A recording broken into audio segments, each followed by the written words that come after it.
Daniel Warren stood in the great meeting hall of the space station.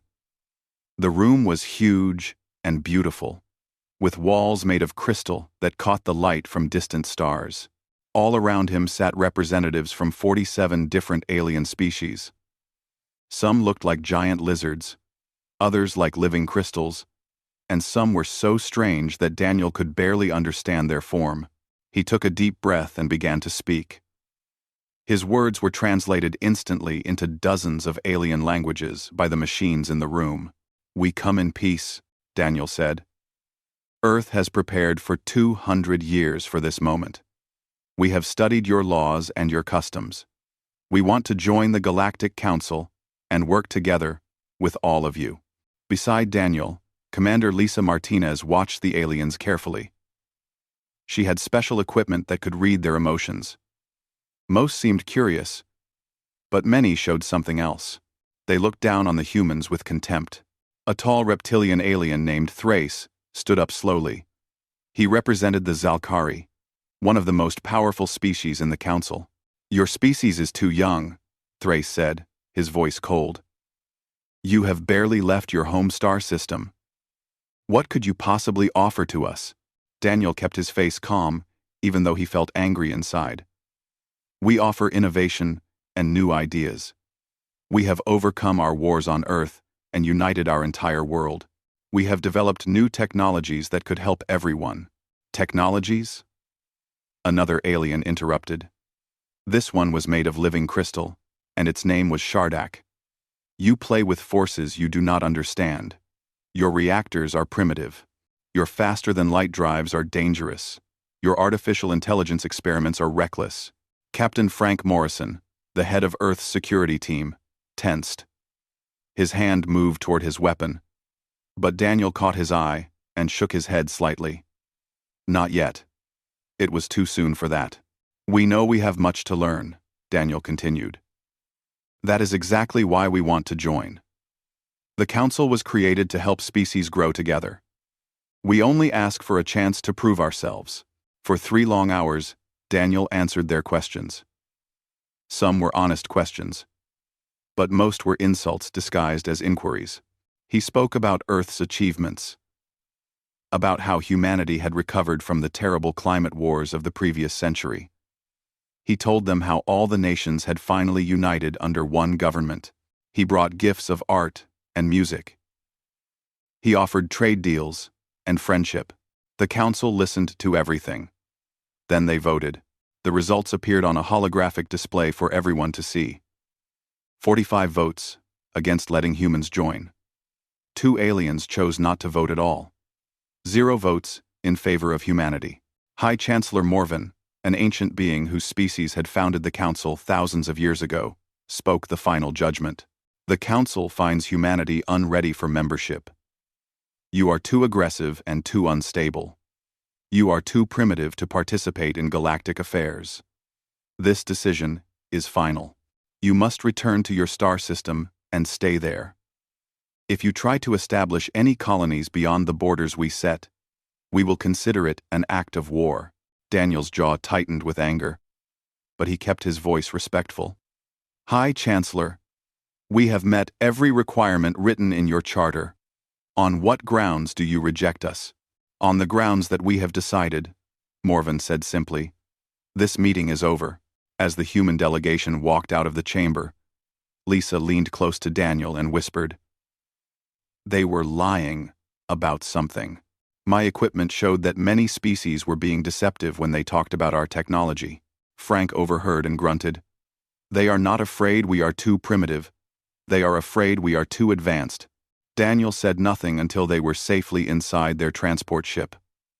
Once the doors were sealed and security had checked for listening devices, he finally let his diplomatic mask slip away. "Get me a secure channel to Earth," he said quietly. "Priority Alpha. I need to speak with the President immediately." The journey back to Earth took 4 days. During that time, Daniel wrote his report while Lisa and Frank worked with military intelligence. The picture that emerged was deeply troubling. The Galactic Council was not the peaceful federation it claimed to be. It was actually a stagnant empire. For 10,000 years, the older species had controlled everything. They only let new members join when those species were weak enough to exploit or desperate enough to accept a junior position forever. Humanity was neither weak nor desperate. Earth's fusion technology was actually better than what the Council used. The quantum computers were decades ahead of galactic standards. Most threatening to the Council, humanity had only recently united, which meant they still remembered how to innovate quickly when under pressure. The old alien species had forgotten how to do this. President Nathan Cole listened to Daniel's report in the Oval Office. Beside him sat General Amy Harrison, the chairman of the Joint Chiefs of Staff, and Director John Bishop of the Strategic Intelligence Agency. "So they rejected us because we are too competent," Nathan said flatly. "And too independent," Daniel confirmed. "They want us trapped in our star system. They want us to become dependent on their trade and technology. In 50 or 100 years, we would be so integrated into their economy that we would have no choice but to accept whatever terms they offered." Amy leaned forward. "What is our military assessment of the situation?" Frank answered. "They are complacent. Their security is outdated. They have not fought a real war in centuries. Their ships are powerful but predictable. We could hurt them badly if we had to." John pulled up a star map on the screen. "They have also made a critical error. The border they assigned us includes 7 star systems rich in resources. They marked these as protected wilderness areas. It is really just a buffer zone to restrict our expansion." Nathan stood and walked to the window. He looked out at the rebuilt Washington Gardens. The cherry trees were blooming. He thought about everything humanity had survived: the climate wars, the artificial intelligence crisis, the Pacific conflict. Every time, they had come back stronger. "Prepare a response," Nathan said finally. "We will give them one more chance to do the right thing." 6 months later, Daniel Warren stood before the Galactic Council again. This time his presentation was different. He brought no gifts.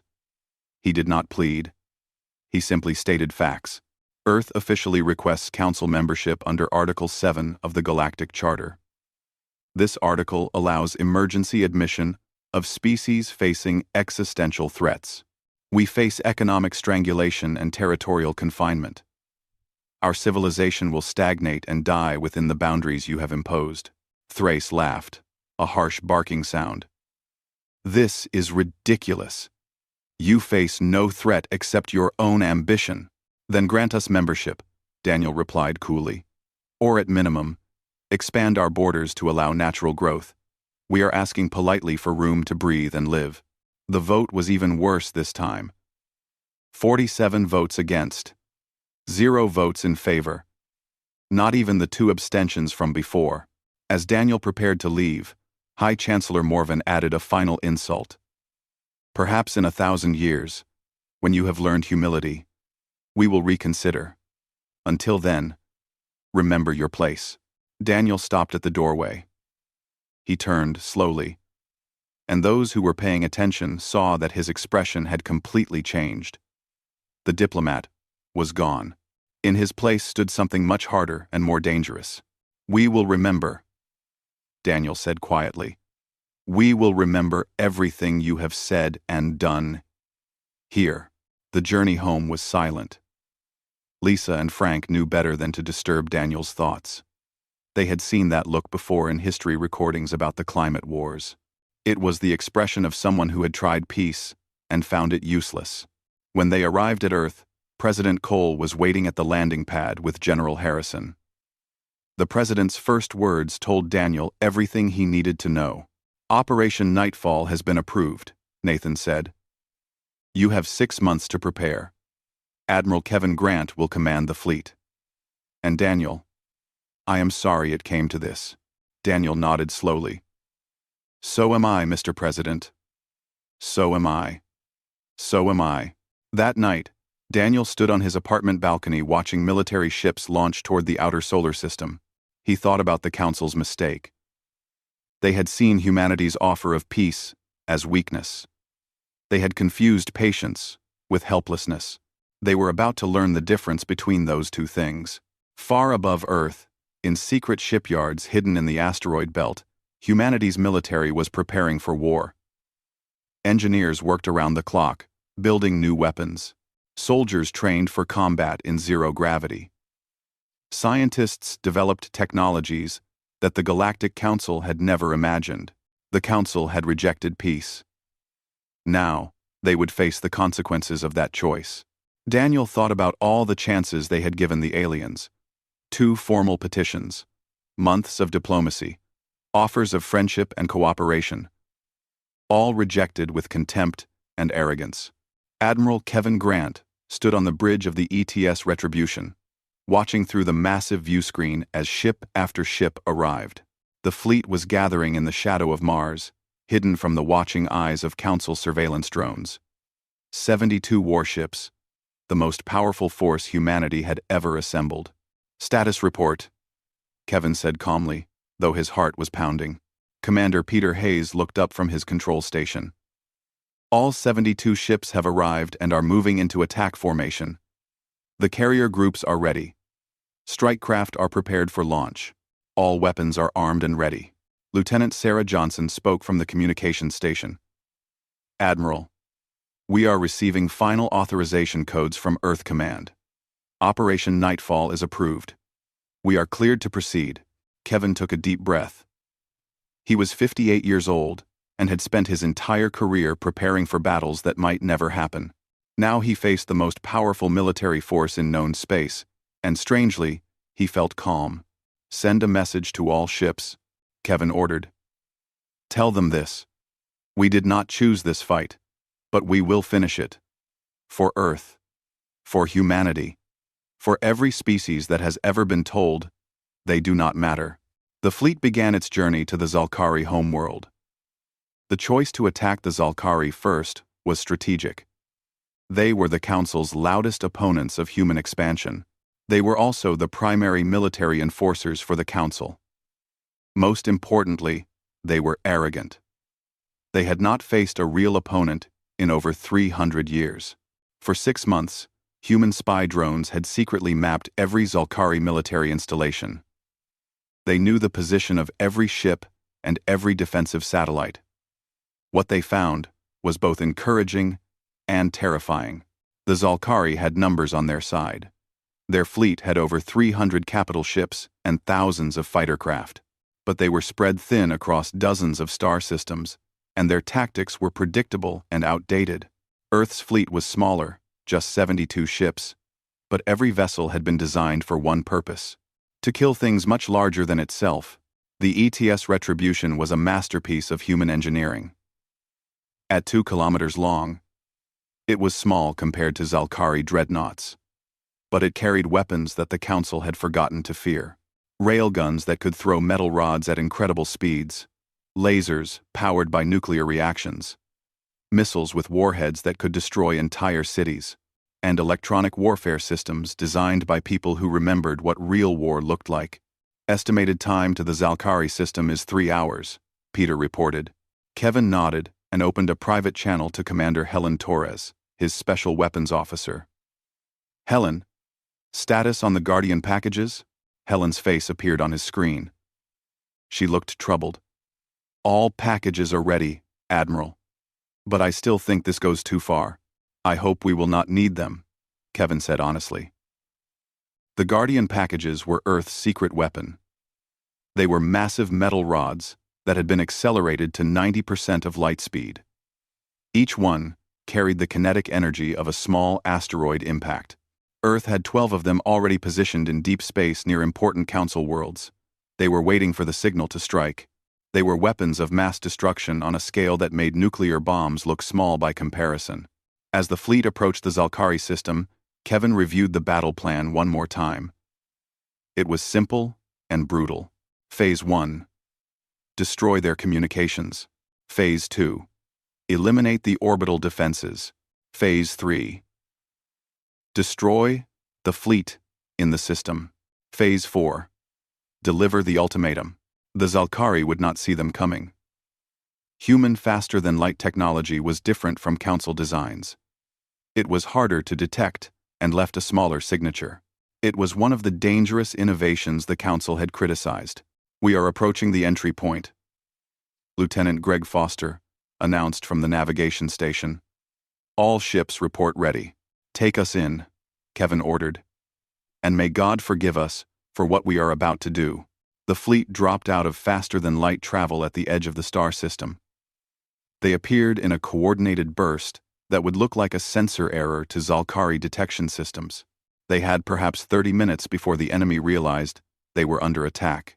Kevin intended to use every second. "Launch the Raven drones," he commanded. From each ship, small craft shot forward at high speed. Each Raven drone was packed with electronic warfare equipment and a small nuclear warhead. They were suicide missions, piloted by advanced artificial intelligence. The Ravens reached the Zalkari communications satellites first. In a perfectly coordinated strike, they detonated. The electromagnetic pulses fried circuits and destroyed the network that connected the Zalkari defense grid. For 5 crucial minutes, the Zalkari were blind and unable to communicate. "All ships, advance to Phase 2 positions," Kevin ordered. "Fire at will." The human fleet split into 3 groups. Each targeted a different orbital defense station. The Retribution led the central group toward Fortress Kalak, the largest defensive platform in the system. Railguns locked on target.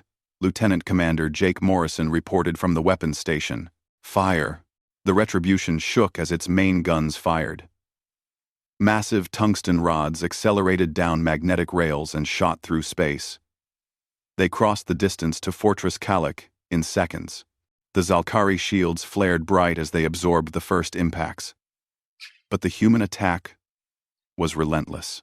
The railguns fired again and again, a continuous stream of projectiles that hammered the shields like a blacksmith pounding metal. "Enemy shields failing," Jake reported. Switching to laser weapons, brilliant beams of light reached out from the Retribution. They found weak points in the fortress's armor. Metal melted and boiled. Atmosphere vented into space. Secondary explosions rippled across the station as ammunition and fuel exploded. Across the system, the scene repeated itself. The human fleet moved with deadly precision. Decades of training and simulation guided every shot. The Zalkari finally began to respond. Alarms blared across their homeworld as commanders realized they were under attack. Ships launched from orbital docks.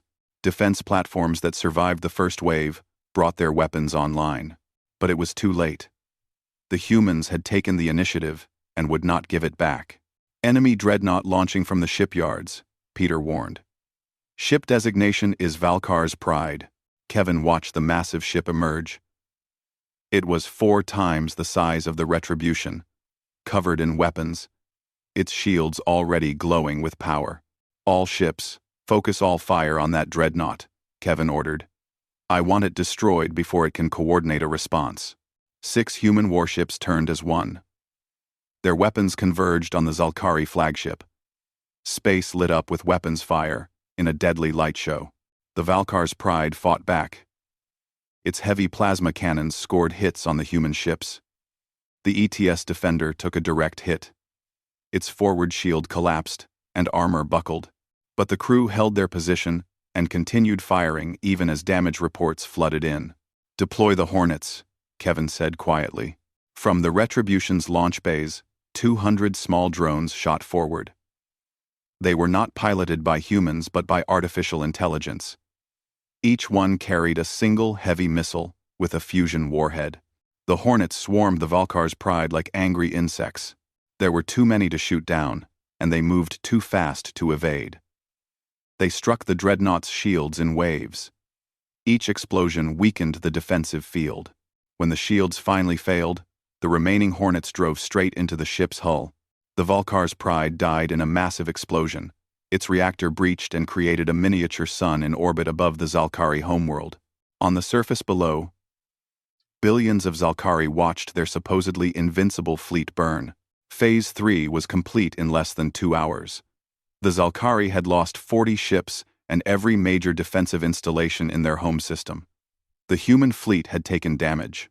3 ships were destroyed, and a dozen more badly wounded. But they controlled the space around the Zalkari homeworld.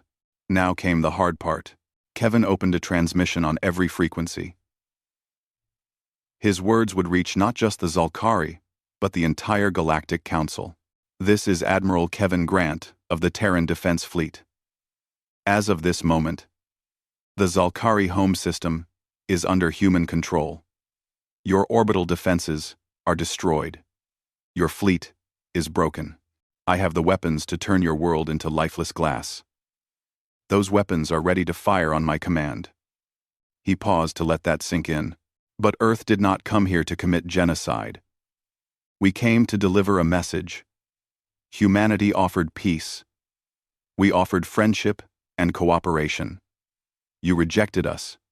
You insulted us. You tried to cage us like animals. You told us we were too primitive to matter. You were wrong. Another pause. Here are our terms. The Galactic Council will grant humanity full membership with all rights and privileges. Our borders will be expanded to include the systems we need for growth, and the Council itself will be reformed. No longer will a handful of old species control the fate of the galaxy. All members will have an equal voice. Kevin's expression grew harder. You have 72 hours to respond. If the Council rejects these terms, we will show you what human capability truly means. The Zalkari homeworld will serve as our example. We will not destroy it, but we will claim it. Your people will be relocated, and this world will become a human colony. He closed the transmission and turned to Peter. Now we wait and see how they respond. Sarah spoke up, her voice uncertain. Sir, incoming transmission from Earth. It is marked urgent. From President Cole himself. Kevin felt a chill run down his spine. Put it through. Nathan Cole's face appeared on the screen. Kevin could see the strain and exhaustion in the president's eyes. Kevin, I have bad news. The Council's response to your attack was not negotiation. They have mobilized their full fleet. Over 1,000 ships are converging on your position. You need to withdraw immediately. Kevin looked at his damaged fleet and exhausted crews. Then he looked at the Zalkari homeworld hanging in space. With respect, Mr. President, I do not think we can withdraw. If we run now, everything we have accomplished means nothing. Nathan nodded slowly, as if he had expected this answer. I thought you might say that. In that case, Admiral, you need to activate the Guardian protocols. All of them. Kevin felt his stomach drop. Sir, that means 12 worlds. Billions of innocent lives. I know, Nathan said quietly. But if we do not act, it will be Earth's 8 billion people instead. Make the call, Kevin. That is an order. The transmission ended, leaving Kevin staring at a blank screen. Helen's voice came over the private channel. Admiral, I heard the conversation. What are your orders? Kevin closed his eyes. When he opened them, they were as hard as diamonds. Activate the Guardian weapons. Target the homeworlds of every Council species that voted against us. Set them to detonate on my command only. Understood, sir. Peter looked at his admiral with horror in his eyes. Sir, we cannot do this. We can, and we will, if we must, Kevin said firmly. But first, we are going to give them one final chance to make the right choice. High Chancellor Morven stood in the Grand Assembly Chamber, watching the holographic display that showed human weapon positions across the galaxy. He felt something he had not experienced in 3,000 years. Fear. The chamber was in complete chaos. Representatives from 12 different species were shouting at the same time. Their voices overlapped into meaningless noise through the translation systems. Each of them had just learned that their homeworld was targeted by what the humans called guardian weapons. Extinction hung over their heads like a sword ready to fall. Silence. Morven's voice boomed through the chamber, amplified by technology older than most of the civilizations present. The assembly immediately fell quiet. Panic helps no one. Thrace, the Zalkari delegate, stood with his head bowed in shame.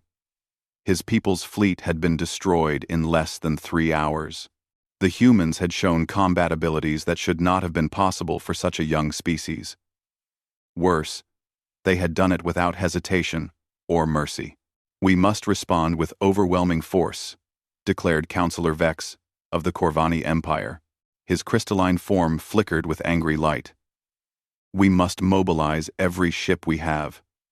Crush the humans completely. Show the entire galaxy what happens to those who defy the Council." "And doom 12 worlds in the process?" Morven asked coldly. "Including yours, Counselor. Your homeworld has one of those human weapons, pointed directly at it." Vex's form pulsed with agitation. "They are bluffing. No species would actually commit such an atrocity. It would be genocide on an unimaginable scale." "Are they bluffing?" Morven pulled up the recording of Admiral Grant's message and played it for the assembly. Listen to his voice carefully. Watch his eyes. Do you see any doubt? Any hesitation? The chamber fell completely silent as they watched the human admiral deliver his ultimatum. The man's face was calm, almost peaceful, but his eyes held something that chilled even the oldest members of the council. They held absolute certainty. This was someone who had already made the terrible choice and found peace with it. "These are not the Varelians who can be intimidated with shows of force," Morven continued. "They are not the Threxians who can be bought with promises of wealth. The humans have demonstrated both their capability and their will. The question before us now is simple. Do we call their bluff and risk everything? Or do we negotiate?" "Negotiate?" Thrace looked up, his eyes burning with humiliation and rage. "They destroyed our fleet. They hold our homeworld hostage. And you want to reward them by giving them council membership?" "I want to prevent the extinction of 12 species," Morven replied sharply. "Including yours, Thrace. Or have you forgotten that your world is among the targets?" The debate continued for many hours. Some council members wanted war. Their pride could not accept submission to a species they had dismissed as primitive savages. Others urged caution. They recognized that humanity had proven capabilities far beyond what anyone had believed possible. Finally, Counselor Cherie of the Luminar Collective spoke. She was one of the few species who had abstained from the original vote against humanity. Her melodious voice cut through the argument. "Perhaps we have been asking the wrong question," Cherie said thoughtfully. "We debate between war and peace, between submission and resistance. But the real question we should ask is this: how did we miss all of this?" She gestured at the tactical displays, showing human weapons, fleet positions, and technologies. The humans developed faster than light drives that we could not detect. They created weapons we never anticipated. They studied our defenses and found every single weakness. All of this happened under our careful watch in a supposedly primitive system we had quarantined and monitored. Cherie's gaze swept across the entire assembly. "We have grown complacent and lazy. We stopped innovating thousands of years ago. We have spent so long as the dominant power that we forgot what it means to be challenged. The humans have not just defeated the Zalkari fleet. They have exposed the Council's fundamental weakness. What do you propose we do?" Morvan asked with genuine curiosity. "I propose we accept their terms," Cherie said calmly. "Not because we fear their weapons, though that fear is absolutely justified, but because they have proven they deserve a seat at this table. They innovate constantly. They adapt to new situations. They take risks we have long forgotten how to take. The galaxy desperately needs that kind of fresh thinking." Vex made a sound of disgust.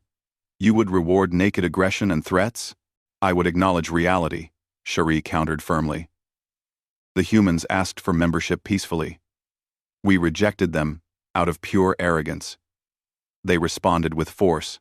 We can either accept them now, with some dignity still intact, or we can fight a war we might not win, and certainly cannot afford." The debate continued through the night and into the next day. But slowly, the tide began to shift.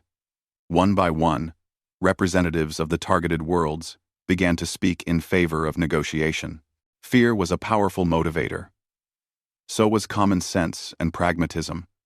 The humans had demonstrated they could hurt the Council in ways no enemy had managed in 10,000 years. Finally, after 18 continuous hours of debate, Morven called for a formal vote. The measure before us is this: grant humanity full Council membership under their stated terms. All those in favor? Aspicent. All those in favor. Fively well. Also. Aspicent. The vote was much closer than previous ones had been. 26 votes in favor, 21 opposed. It was just enough to pass. Morven closed his ancient eyes briefly, feeling the enormous weight of history on his shoulders. In one violent stroke, humanity had forced more change in the Council's structure than had occurred in thousands of years. The measure passes, he announced to the hushed chamber. I will personally deliver our response. To Admiral Grant. In orbit above the Zalkari homeworld, the human fleet waited tensely. 3 days of standoff had worn on everyone's nerves. Kevin had slept perhaps 6 hours total. He stayed on the bridge constantly to monitor the Council's debates and watch the approach of their massive fleet. The Council Armada had stopped at the edge of the star system. Over 1,000 ships held position there. It was the largest military force assembled in living memory, carrying enough firepower to sterilize an entire planet. But it was completely useless, as long as the Guardian weapons remained active and ready. Sir, incoming transmission, Sarah announced. It is High Chancellor Morven himself. Put it through immediately. Morven's ancient face appeared on the main screen. For the first time since Kevin had met him at the diplomatic station, the Chancellor looked genuinely tired and old. Admiral Grant, Morven began slowly. The Galactic Council has voted to accept your terms. Humanity will be granted full membership. Your borders will be expanded, as you requested, and we will begin the process of comprehensive council reform. Kevin felt enormous relief wash through him, but he kept his expression carefully neutral. I am glad that wisdom has prevailed, Chancellor. What about the Zalkari homeworld? It will remain under Zalkari sovereignty, Morven said firmly. Though I suspect my Zalkari colleagues will be significantly more accommodating to their new council partners in the future. And our Guardian weapons? They must be deactivated, Morven stated with equal firmness. We cannot proceed with any negotiations while living under the constant threat of extinction. Kevin shook his head slowly. The weapons will be deactivated once the terms are formally ratified, and human colonies are successfully established in our new territory. Until then, they remain active as insurance against betrayal. Morven's expression hardened with anger. That is completely unacceptable. With all due respect, Chancellor, you lost the right to dictate terms when you rejected our peaceful petition, Kevin replied evenly. We will disarm when we feel genuinely secure. Not one moment before. The two leaders stared at each other across the void of space for a long moment. Finally, Morven nodded slowly with resignation. Very well, Admiral. The formal ratification ceremony will take place in 30 days. I trust you will bring a full diplomatic delegation. We will be there, Kevin confirmed. Then, his voice softened slightly. And Chancellor, this does not have to be the beginning of a permanent adversarial relationship. Humanity came seeking friends and allies. That offer still stands, despite everything that has happened. Perhaps that is true, Morven said carefully. But trust, once broken, takes considerable time to rebuild. We shall see if your species is as committed to peace as you claim, or if this was merely expedient rhetoric. The transmission ended abruptly. Kevin slumped back in his command chair, suddenly feeling every one of his 58 years pressing down on him. Stand down from battle stations, he ordered tiredly. Rotate all crew for rest periods. And someone please get me a secure channel to Earth. President Cole will want to know the outcome immediately. Peter Hayes approached quietly. Sir, what about the Guardian weapons? Are we really going to keep them active? Kevin looked at his executive officer with weary eyes. The exact moment you voluntarily give up your only real advantage is the precise moment you become vulnerable again. We will deactivate those weapons eventually, but not until we are absolutely certain the Council will not try to put us back in the cage they built. And if they somehow call our bluff? If they realize we might not actually be willing to use those weapons? Kevin's expression went cold and hard. Then they will learn the hard way that it was never a bluff. I meant every single word I said, Peter. If humanity is forced to choose between our survival and billions of alien lives, I know exactly which side I am on. I will carry that weight for the rest of my life. But I will carry it. Anything. End quote. This video. I will carry it. End quote. Peter nodded slowly, finally understanding the terrible burden his admiral shouldered. To stand ready to commit genocide in defense of your own people. It was a weight that Kevin Grant would carry until his dying day. On Earth, President Nathan Cole addressed the entire planet from the rebuilt Capitol in Washington. He stood at the same podium where so many previous presidents had faced their own terrible crises. My fellow humans, Nathan began solemnly. Today I can announce that the Galactic Council has voted to accept humanity as a full member. The borders that would have slowly strangled us have been lifted. The future we fought for is finally within our reach. He paused, knowing the next part would be controversial with many people. But I must also be completely honest with you about the cost of this victory. Admiral Kevin Grant and the brave men and women of our defense fleet engaged in direct combat with the Zalkari, one of the Council's most powerful military forces. We won that battle. But only by demonstrating an absolute willingness to use weapons of terrible and devastating power. Nathan looked directly into the camera, into the eyes of the ratification ceremony took place aboard Diplomatic Station Horizon, the same place where humanity had first been rejected so harshly. Daniel Warren stood in the preparation chamber, nervously adjusting his formal uniform for the third time. Beside him, President Nathan Cole reviewed his prepared speech on a datapad. You are fidgeting, Nathan observed without looking up from his reading. The last time I stood in that chamber, they treated us like ignorant children begging for scraps from the table, Daniel replied with frustration. Now we walk in there with our military fleet parked in their territory and enough destructive firepower aimed at their worlds to end entire civilizations. It is quite an adjustment to make. Nathan set down the pad and looked at Daniel seriously. In about 10 minutes, you are going to be officially sworn in as humanity's first Galactic Council representative. That means you will need to carefully navigate relationships with species who fear us deeply, species who hate us intensely, and species who want to use us for their own purposes. I need to know with certainty that you can handle all of that pressure. I can do it, sir. I am ready. Even when those same species continue treating you like the violent barbarian who kicked down their door? Daniel's jaw tightened with determination. Especially then, Mr. President. The massive doors opened, and Commander Lisa Martinez stepped inside. She now served as Daniel's chief of staff. It is time to go. The entire council is assembled and waiting. The great chamber looked different from Daniel's previous humiliating visits. The seating arrangement had been completely changed. A new position had been created at the main decision-making table, specifically for humanity's representative. The symbolism was not lost on anyone present. Earth had forced its way to the table through raw strength and threats, not through polite invitation. High Chancellor Morven stood at the central podium.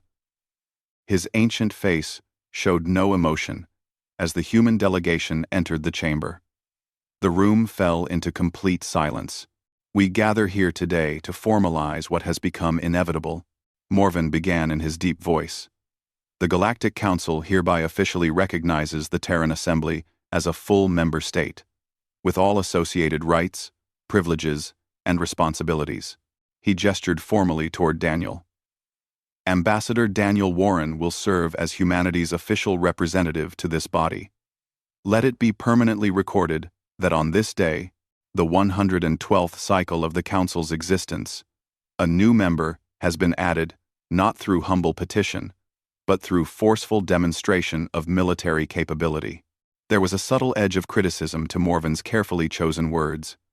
We are letting you join, but everyone knows you forced the door open with violence. Daniel approached the central podium with steady steps. He placed his hand on the ancient crystalline tablet that contained the original council charter. The oath was deceptively simple, instantly translated into hundreds of different languages. I, Daniel Warren, on behalf of all humanity and the planet Earth, do solemnly affirm our sincere commitment to the founding principles of the Galactic Council. These principles include cooperation, mutual defense, and the peaceful resolution of all disputes. The irony of that final phrase, given the recent violent events, was completely obvious to everyone in the chamber. I further commit to faithfully upholding the rights of all council members and working diligently toward the collective good of all species within our shared governance. Morven placed his own aged hand on the sacred tablet. Then, by the full authority vested in this solemn assembly, I formally declare humanity a full and equal member of the Galactic Council. May our collective wisdom successfully guide the future of all our peoples. Polite applause filled the chamber, though Daniel carefully noted that several delegates chose not to participate. Corvan, who had replaced the disgraced Thrace as the Zalkari representative, sat completely stone-faced. The Corvani delegate looked like he wanted to spit poison. President Nathan Cole approached the podium next to deliver his prepared remarks. On behalf of Earth and all humanity, I sincerely thank the Council for this long-awaited recognition. We come not as conquerors seeking dominance, but as genuine partners seeking cooperation. We do not desire domination over others, only fair treatment and opportunity. We freely offer our unique strengths and capabilities to serve the greater good of all species represented here. He paused deliberately, and Daniel could see the careful calculation in the president's experienced eyes. However, let me be completely clear about our position going forward into this new relationship. Humanity has conclusively demonstrated that we will defend our vital interests when necessary. The Guardian weapons currently positioned throughout Council space will be systematically deactivated once we have successfully established our permanent presence in our newly allocated territories. And only once we feel genuinely confident in the security of our people and our future. This is not intended as a threat against anyone. It is simply a clear statement of fact and policy. We have learned through painful experience that trust must be earned over time through actions, not words. We will protect ourselves appropriately until that trust is firmly established. The temperature in the ornate room seemed to drop several degrees. Multiple delegates began speaking at once in angry or worried tones. But Morven raised his hand firmly for silence.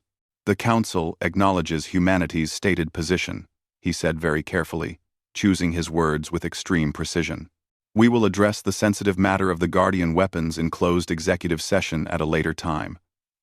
For now, let us proceed with completing the formal ceremony and celebrations.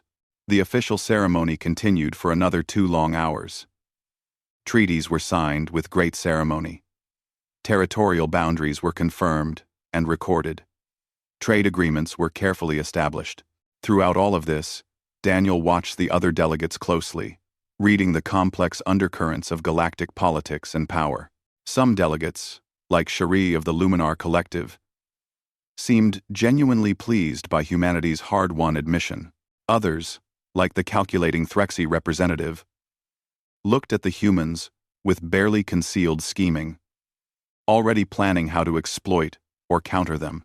And a few delegates, like Corvan, simply looked completely defeated and humiliated. When the endless formalities finally concluded, the delegates began to mingle socially. Daniel found himself approached almost immediately by the glowing Cherie. "Ambassador Warren," she said warmly, her luminous form pulsing gently with peaceful colors. "My sincere congratulations on your official appointment. I genuinely hope we can work together very constructively in the coming years." "I deeply appreciate that, Councillor Cherie," Daniel replied gratefully. "Your crucial support during the final vote did not go unnoticed or unappreciated by my government. I abstained from the first vote because I honestly believed the Council was making a terrible mistake," Cherie said quietly, leaning closer. "And I voted in favor during the second vote because I believed you had already proven your point sufficiently. But Daniel, May I offer you some important advice as a new council member? Please do. I value your wisdom. The Guardian weapons represent your primary leverage and source of power, but they are also a slow-acting poison to everything you hope to build. Every single day they remain active and threatening. They remind the entire council that you are genuinely willing to commit mass genocide to achieve your goals. That makes you extremely powerful.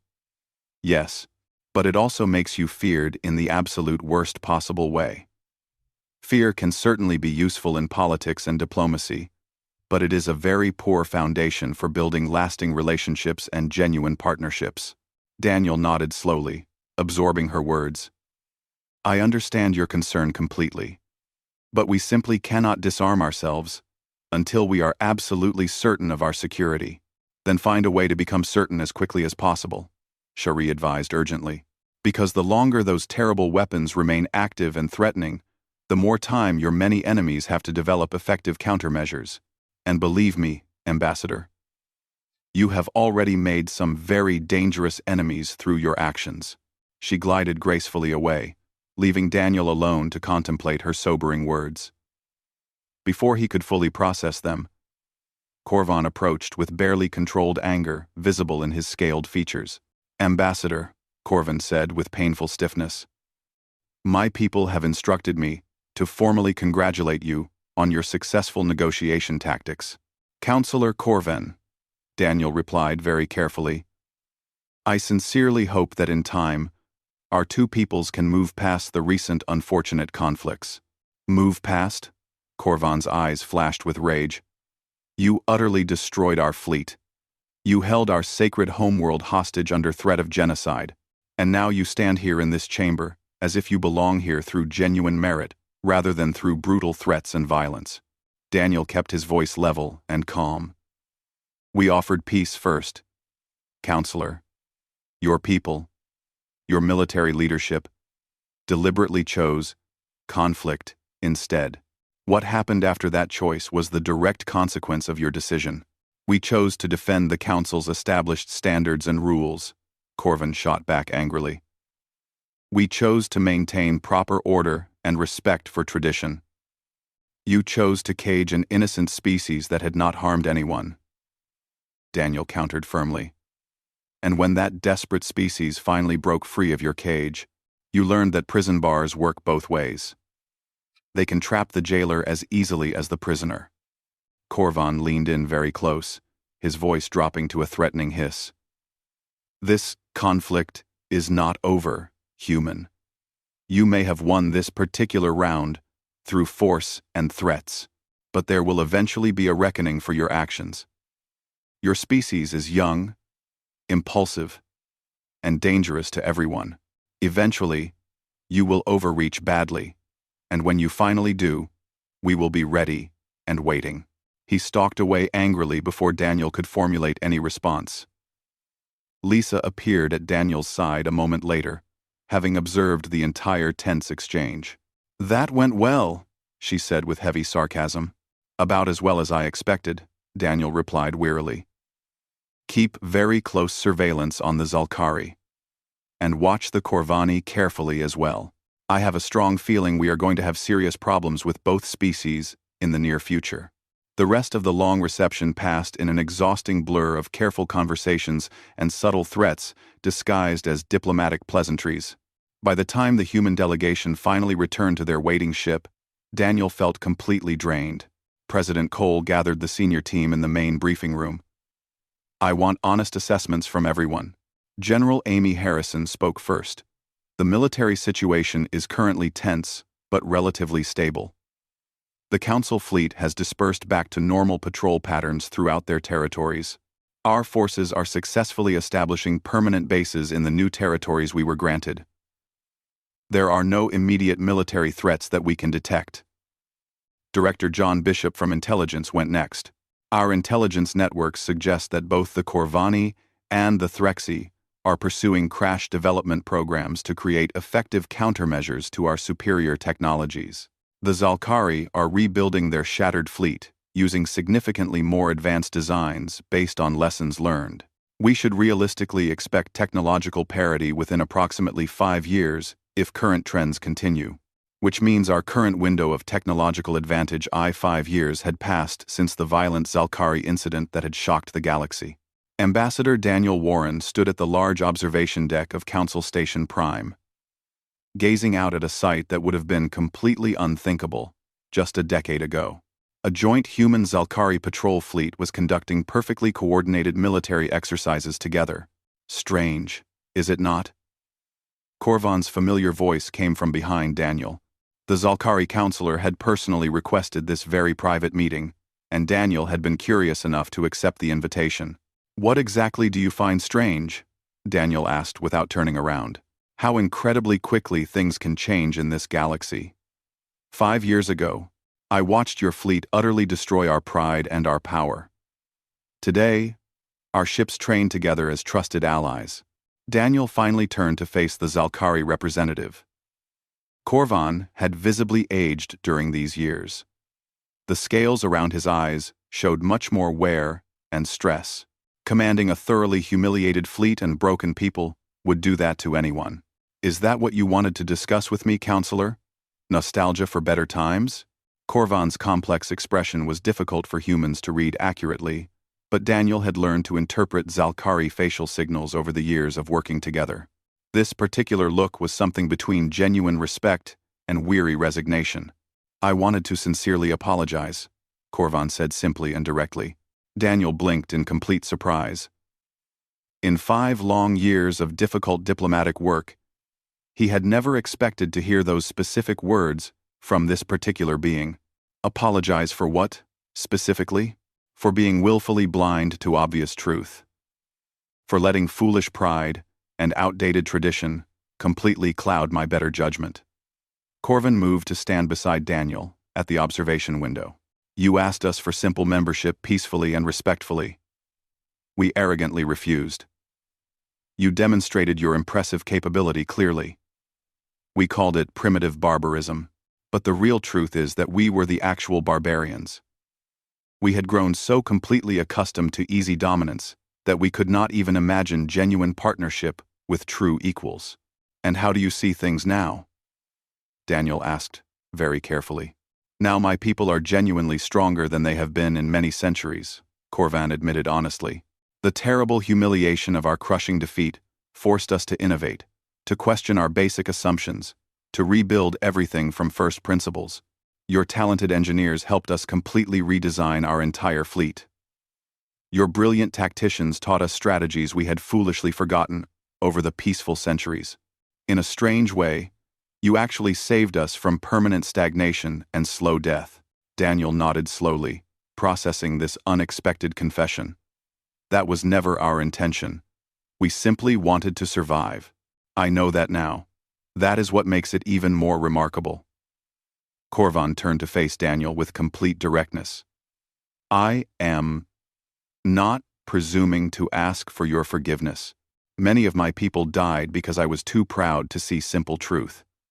But I wanted you to know and understand that I finally comprehend now. What you did, as horrible and brutal as it certainly was. I genuinely appreciate you saying that, counselor. But just between the two of us, I still wake up sometimes in cold sweats thinking about what we threatened to do. Billions of innocent lives held hostage, just to force a political decision in our favor. It worked and achieved our goals, but I am not sure I will ever be truly comfortable with the terrible price we were willing to pay. Then perhaps that persistent discomfort makes you much better leaders than we ever were," Korvan said thoughtfully. "We grew far too comfortable with wielding power. We forgot completely about the real cost of our careless decisions. You have not had enough time to forget yet. Hold on to that uncomfortable feeling. 1. Uncomfortable. 1. Uncomfortable feeling." The Zalkari counselor left shortly after, leaving Daniel alone with his troubled thoughts. Through the massive observation window, he watched the joint fleet complete its complex training maneuvers with impressive precision. Humanity's ETS Retribution flew in perfect formation with the Zalkari dreadnought Unity, the proud flagship of their completely rebuilt fleet. Admiral Kevin Grant was currently aboard the Retribution, now serving as the Council's Joint Fleet Commander. It had been an extremely controversial appointment. Many species had strongly objected to putting a human in such a senior military position so soon after their violent admission to the Council. But Kevin's undeniable tactical brilliance could not be ignored, and even his former bitter enemies had to reluctantly admit he consistently got excellent results. Daniel's personal communicator suddenly chirped with an incoming call. "Ambassador, you have an urgent incoming call from President Martinez." Lisa Martinez had won the general election 2 years ago, becoming the first president elected after humanity's dramatic admission to the Galactic Council. Nathan Cole had faithfully served out his complete term, carrying the enormous weight of the terrible decisions made during the crisis. He had died quietly 6 months ago from heart failure, though Daniel privately suspected a broken spirit had contributed as much as simple physiology. "Please put her through immediately." Lisa's familiar face appeared on the small screen. She looked older now, but her eyes remained sharp and focused. "Daniel, we need to talk urgently. The Corvani are causing problems again." Daniel suppressed a weary sigh. The Corvani Empire remained humanity's most persistent source of irritation and conflict. They had never truly forgiven Earth for forcing their hand, and they constantly tested every boundary. What have they done now? They are officially claiming that 3 of the star systems we legally colonized actually fall within their historical sphere of influence. They are formally demanding that we evacuate all our people immediately. Those specific systems were explicitly made part of our territory under the ratification agreement, Daniel said with frustration. They simply cannot just change that now. They are not challenging it through legal channels, Lisa interrupted. They are doing exactly what we did years ago, building up substantial military forces near the disputed systems, and strongly implying they will take them by force if we do not leave peacefully. Daniel felt a cold chill run down his spine. They are deliberately copying our entire playbook. Exactly right. And the entire council is watching very carefully to see how we respond to this challenge. If we back down meekly, we will look weak and vulnerable. If we escalate to military confrontation, we risk starting the very war we have spent 5 difficult years trying to prevent. What are your official orders, Madam President? Lisa was quiet for a long moment, clearly thinking hard. I want you to propose a reasonable compromise to them. Suggest joint administration of the disputed systems, shared access to resources, mixed colonies with both populations. Make it a genuine test case for a completely new model of cooperation. The Corvani will almost certainly not accept that proposal. They want us gone completely. Then we will find out if they are truly willing to fight a war for it, Lisa said with firm determination. But Daniel, this is critically important. No ultimatums this time, no threats of overwhelming force. We simply cannot solve every single problem the exact same way we solved the Zalkari crisis years ago. Understood completely. I will schedule a formal meeting with the Corvani ambassador as soon as possible. The difficult negotiations took 3 long months of patient work. The Corvani, exactly as predicted, immediately rejected the initial proposal. They counter-offered with terms that would have given them effective total control while leaving humanity with only token presence. Daniel firmly rejected that. Back and forth they went for weeks, each side carefully probing for weakness and testing resolve. The critical difference this time was that the entire council was watching closely, waiting to see if the 2 species could actually resolve their serious dispute without resorting to violence. High Chancellor Morvan, now extremely ancient even by his remarkably long-lived species standards, personally intervened twice to prevent the delicate talks from collapsing completely. Other concerned council members offered mediation, additional resources, and creative compromises. The galaxy, it seemed, had learned something valuable from humanity's dramatic and violent entrance. Finally, after months of patient negotiation, a workable solution slowly emerged. The disputed systems would indeed be jointly administered, but under a completely new framework. Each system would have a mixed government with official representatives from both species. Valuable resources would be divided according to actual population contribution. Most importantly, both human and Corvani military forces would be permanently stationed in the systems, serving as a mutual guarantee of the agreement. It was far from perfect. Both sides gave up important things they had wanted. But it worked, and that was what mattered.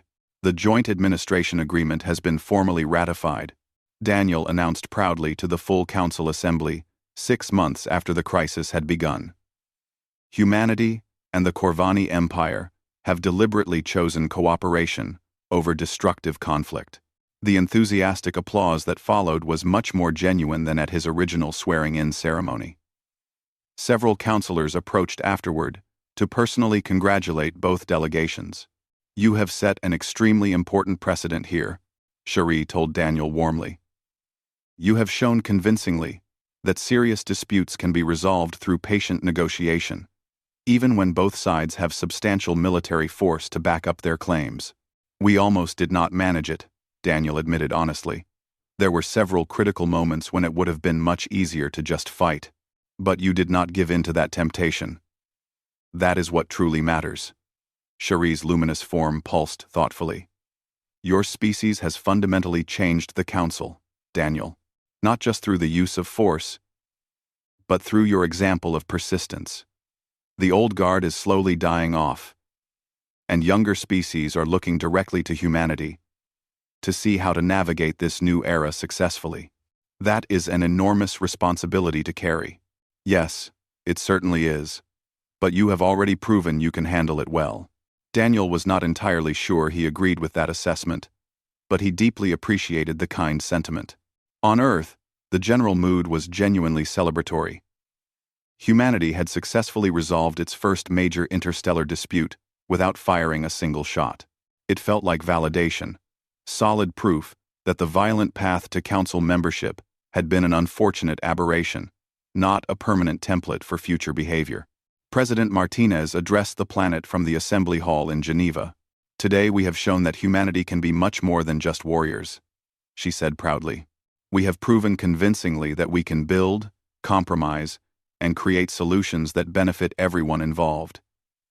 This is the future we fought for. A future where disputes are resolved through dialogue, rather than destruction." The speech was very well received by most people, but not everyone was celebrating this achievement. Admiral Kevin Grant, attending the address via hologram from Council Station Prime, wore a distinctly concerned expression throughout. Afterward, he immediately requested a private secure channel with the President. "Madam President, I need to share something quite troubling with you," Kevin said seriously once they were completely secure. "My intelligence teams have been carefully monitoring the Threxy Confederacy. They are building something significant in their deep space territories." "Building what exactly?" "We are not entirely sure yet. But the energy signatures we are detecting suggest a major weapons project, something very big. They are diverting massive resources to it, far more than would make any sense for conventional military development." Lisa felt a cold chill. "Are they developing their own Guardian-type weapons?" "That is certainly possible. Or perhaps something even worse. The Threxy saw very clearly what humanity accomplished with advanced weapons technology. They might be trying to leapfrog our current capabilities entirely." 10 years had passed since humanity's dramatic and violent entrance to the Galactic Council. Daniel Warren stood once again at the familiar observation deck of Council Station Prime. This time, he was not alone.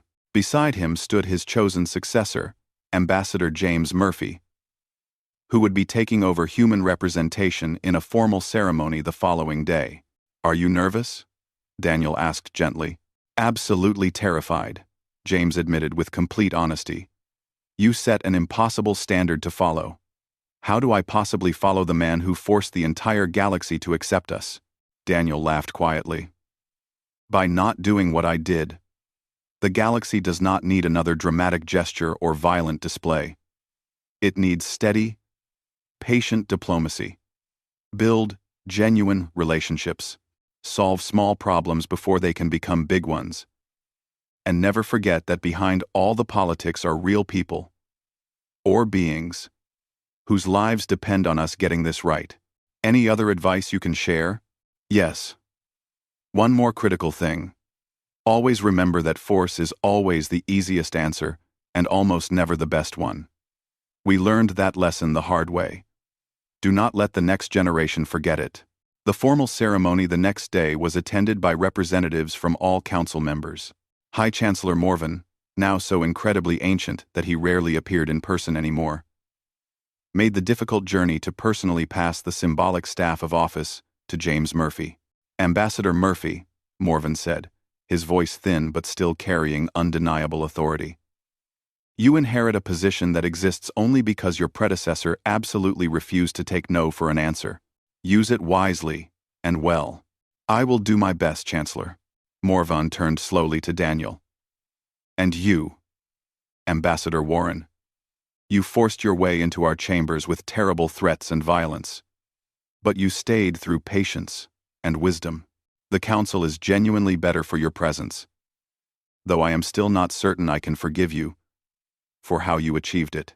I am not certain I can forgive myself, Chancellor, Daniel replied with complete honesty. But I hope the good we have accomplished together balances the harm we threatened. Balance, Morven mused thoughtfully. Perhaps that is the best any of us can hope for in this imperfect galaxy. After the ceremony concluded, Daniel prepared to return to Earth for the first time in 3 years. He had been offered a prestigious position teaching at the Diplomatic Academy in Geneva, training the next generation of human ambassadors. It seemed fitting, passing on the lessons learned through trial and fire. As his transport prepared for departure, Lisa Martinez contacted him one final time. Daniel, I wanted to thank you personally for everything you have done, everything you have sacrificed. You have given humanity a real future among the stars. Quote, we gave humanity that future together, Madam President. All of us. The people who built the ships, the soldiers who fought, the engineers who innovated. I just happened to be standing at the podium when it mattered. Always so modest, Lisa said with a slight smile. What will you do now? Teach young people. Write my memoirs. Maybe finally take that vacation I have been promising myself for a decade. And you? Another term? No, Lisa said firmly.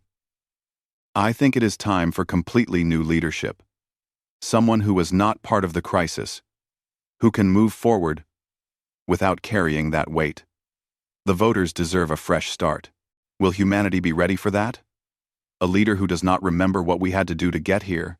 They will have to be, Lisa replied seriously. That is what real progress looks like, Daniel. The next generation should not have to carry our burdens. They should be free to make their own mistakes and find their own solutions. Daniel nodded slowly. I hope you are right.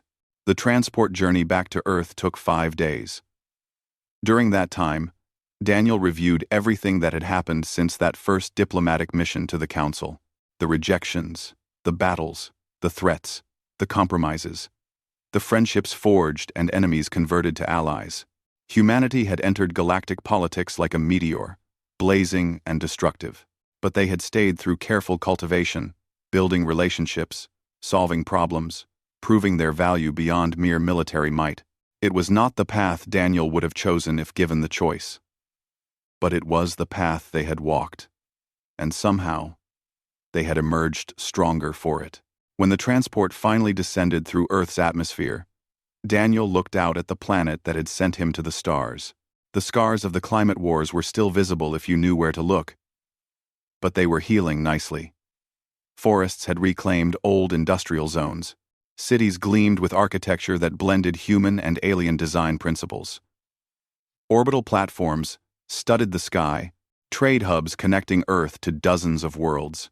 Humanity had joined the galaxy, and the galaxy had changed humanity in return.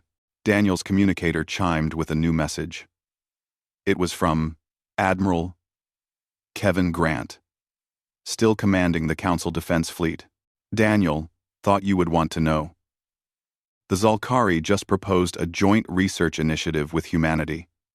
They want to collaborate on next-generation, faster-than-light drives. Corvan personally recommended us as partners. Daniel smiled warmly. Corvan, who had once looked at humanity with nothing but contempt, was now actively advocating for cooperation.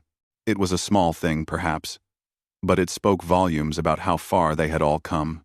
"Tell Corvan I am deeply honored," Daniel replied.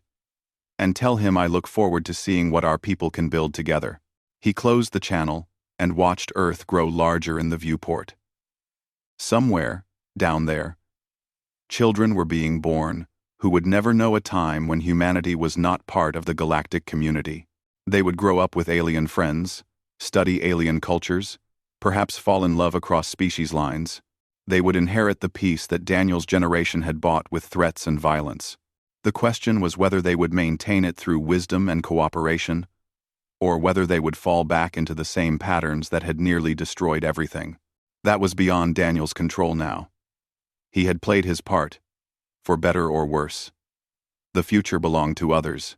The transport touched down at the Geneva spaceport. As Daniel descended the ramp, he was greeted by an unexpected sight. A small crowd of people, mostly young, holding signs that read, "Welcome home, Ambassador," and "Thank you for our future." A young woman stepped forward, perhaps 20 years old. "Ambassador Warren, I am Emma Collins. I am starting at the Diplomatic Academy next month.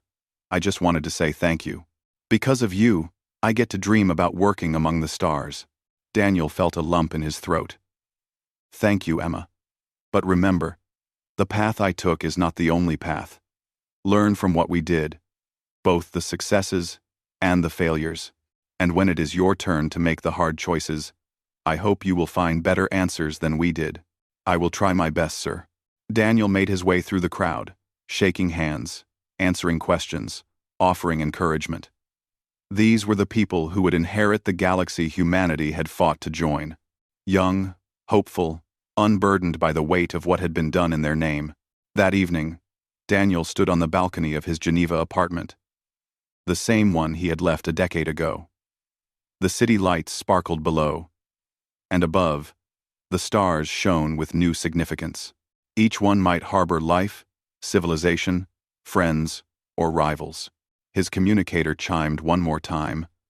A message from Shari of the Luminar Collective. "Daniel, I heard you have returned to Earth. I wanted to share something with you. The Council has established a new award, the Peacemaker's Medal, given to those who resolve conflicts through innovation and compromise. You are the first recipient. The ceremony is in 6 months, and I hope you will attend." Daniel read the message twice, not quite believing it. An award for peace, given to the man who had threatened genocide to force his way to the table. The irony was not lost on him, but perhaps that was exactly the point. The galaxy did not need saints or perfect heroes. It needed people who could make the hard choices, live with the consequences, and still find ways to build something better. He composed a reply. "Counselor Shari, I am honored beyond words. I will be there. And thank you for seeing potential in humanity when others saw only danger." He sent the message and returned to watching the stars. Somewhere out there, human colonies were thriving in the new territories. Human ships patrolled alongside former enemies. Human engineers worked with alien counterparts to solve problems that had plagued the galaxy for millennia. And human children played with alien friends, learning languages and customs their parents had never imagined. It was not perfect. There were still tensions, still rivalries, still the ever-present risk that old hatreds might reignite, but it was a future. One that humanity had earned through strength and maintained through wisdom. Daniel thought about Admiral Kevin Grant, still serving in the fleet, ready to defend humanity if the need arose. He thought about President Martinez, preparing to step down and let new leadership guide Earth. He thought about young James Murphy, stepping into the role of ambassador with fresh eyes and new ideas. Most of all, he thought about the billions of humans and aliens whose lives had been shaped by the choices made in those crucial years, the good and the bad, the triumphs and the mistakes, the moments of courage, and the moments of fear. History would judge whether they had made the right choices. But standing on his balcony, watching the stars that were no longer forbidden but welcoming, Daniel allowed himself to believe that maybe, just maybe, they had done enough. Humanity had offered peace to the galaxy. When that peace was rejected, they had struck without mercy, forcing their way to the table through raw power. But then, in the years that followed, they had proven that force was only the beginning. Real strength came from building, from compromising, from finding common ground, even with former enemies. It was a lesson bought in blood and paid for with nightmares. But it was a lesson that might, if they were lucky, keep the peace for generations to come. Daniel raised his glass to the stars, to the fallen, to the future, and to the unlikely hope that somehow, against all odds, it might actually work. The galaxy had changed humanity. And humanity, in turn, had changed the galaxy. What came next was anyone's guess. But for the first time in a long time, Daniel allowed himself to feel something unexpected: optimism. The stars were calling.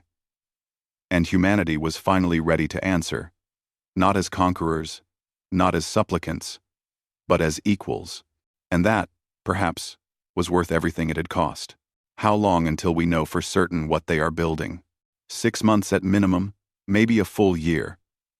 But Madam President, if they are actually developing super weapons, it changes the entire strategic situation completely. The Guardian weapons kept the peace primarily through fear. We gave them up to build trust. If the Threxy reintroduce that level of threat to the galaxy, everything changes.